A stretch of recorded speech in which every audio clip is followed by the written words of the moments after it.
So, live again. Um, and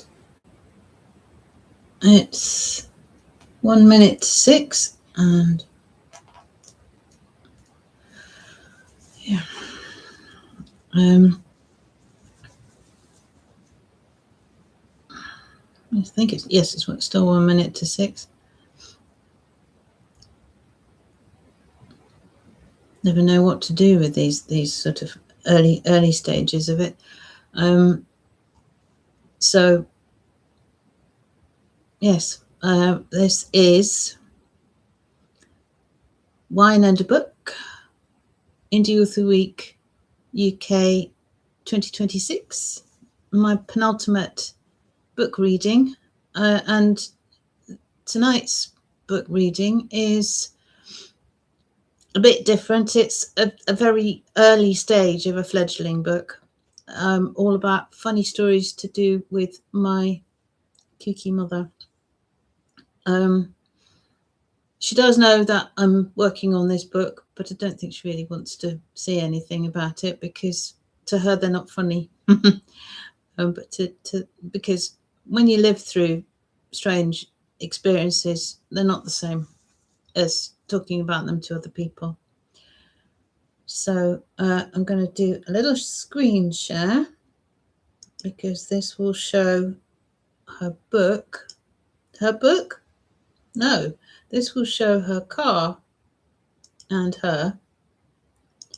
So that's her. She lives outside Inverness in the Highlands of Scotland. And this is the car that I'm telling one of the stories about.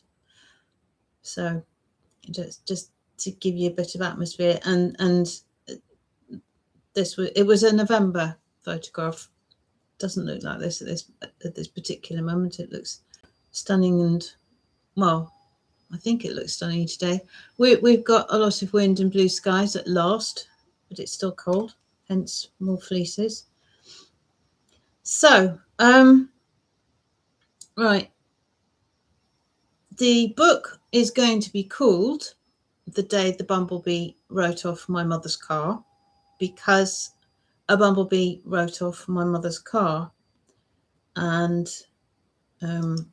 so I'm doing 3 short stories. It'll be much shorter tonight because they're short little stories, and I hope they're funny. One of them slightly less funny than the other 2, but yeah. So, The Day the Bumblebee Wrote Off the Car. My mother had an affection for Honda Jazz cars while she was legal to drive, and was on her second one at this point. That's the beautiful blue one. In those days, she had a wood-burning stove and would store the wood in the boot, as it meant that she could take in what she needed when she needed it, which was lighter to carry. She had been taking some pieces out of the boot, putting them in her 6-wheeler trolley. It is always called the 6-wheeler trolley in spite of it being her only trolley. The boot lid was therefore up. She has a carport and always had to park the car tight to the passenger side in order to be able to open the driver's door as wide as she could without bashing the door of the shed that made up the other wall of the structure. She was nearly ready to go indoors when she realized that there was something that she needed from the passenger seat and ambled towards the front of the car to reach for it. It was as she reached the driver's door that she heard a loud buzzing. A bumblebee had had the temerity to fly in through the open window and was trying to find a way out through the windscreen. For reasons that I've never worked out, but it's probably just as well, she decided to go round the open driver's door and reach through it to turn on the ignition to enable her plan to close the window so that the bee was on the other side of the glass to her. She's never been good with bees or wasps. She was flustered by its presence. She turned the key in the ignition, just that little bit too far. Suddenly, That poor little car, with its rather beautiful blue paintwork, erupted into action because she had left it in reverse gear. The boot lid rammed into the top of the carport at the back of it.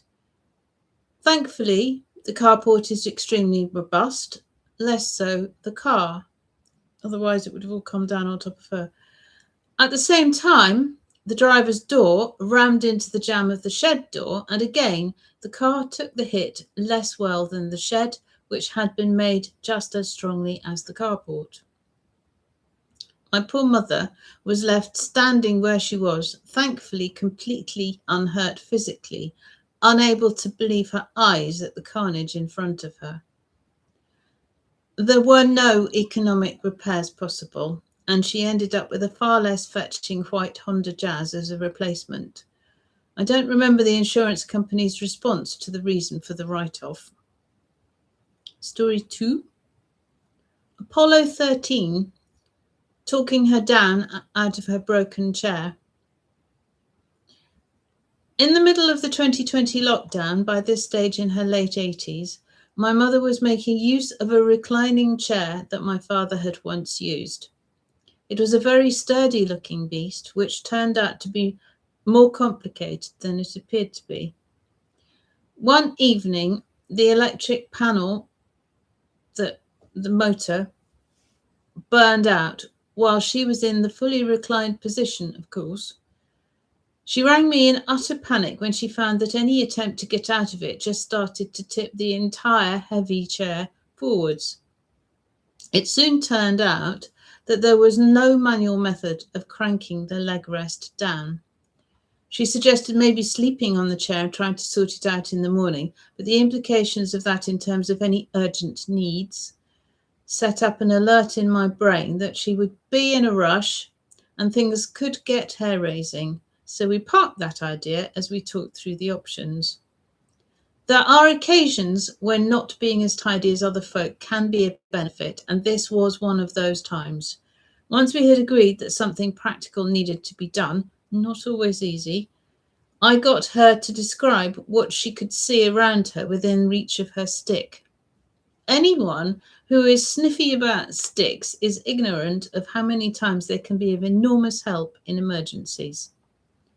As we chatted through all the various items she could see, my mind wandered to the incredible scenes in the film Apollo 13 with Kevin Bacon, Tom Hanks and Gary Sinise working together to come up with air filters to allow the crew to survive long enough to land safe and sound in the ocean. I have a dim memory of one of the Apollo crew landings being with hushed trepidation and joy when they got down safely, in spite of being very young at the time, and believe it must have been this Apollo 13 one. So there I was, channeling Gary Sinise, trying to get her to channel Tom Hanks as best she could. It took well over an hour, maybe more than that, deep into the night, to pull together enough cushions and other various items so that the leg rest was supported well enough to allow her to slip tentatively forwards and escape from her prison. Thank goodness the phone battery was charged enough to cope.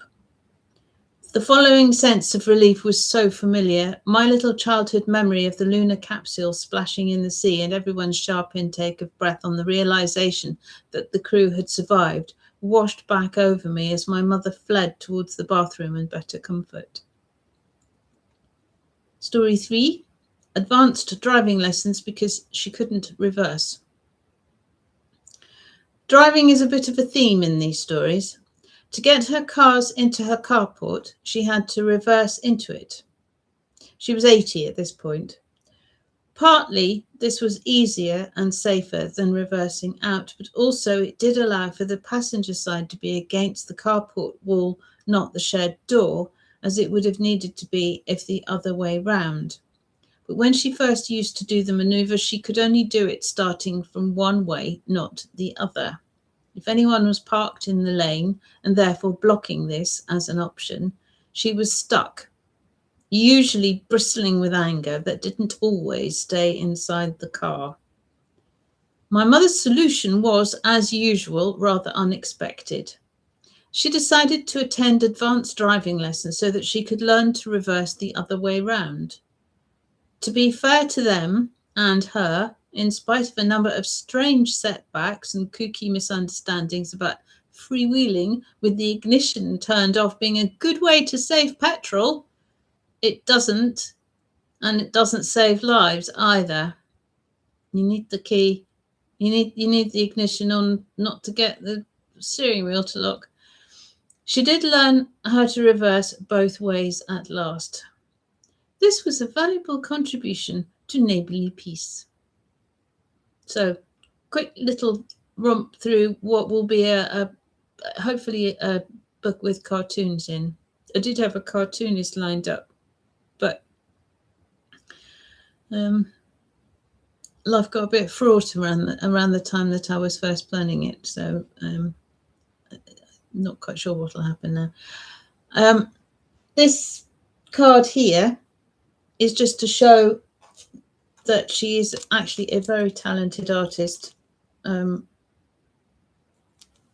She's done all sorts of different media, and yes, she used to have her studio in a VW camper van when I was a child, and then around the time that I got married, her studio was a canal boat.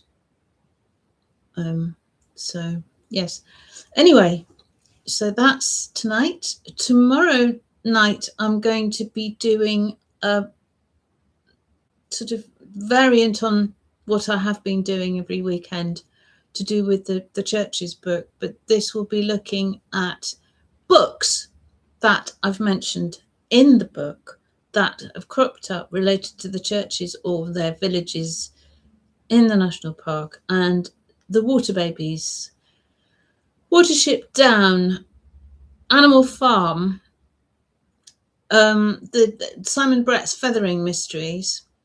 There's a whole, and there's Anthony Trollope, and of course there's Jane Austen and Gilbert White. So that will be tomorrow night at 6, and that will be the last for Indie Author Week UK 2026.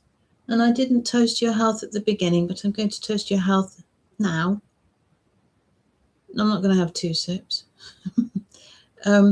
Wishing you health, wealth, happiness, and entertainment. And thank you.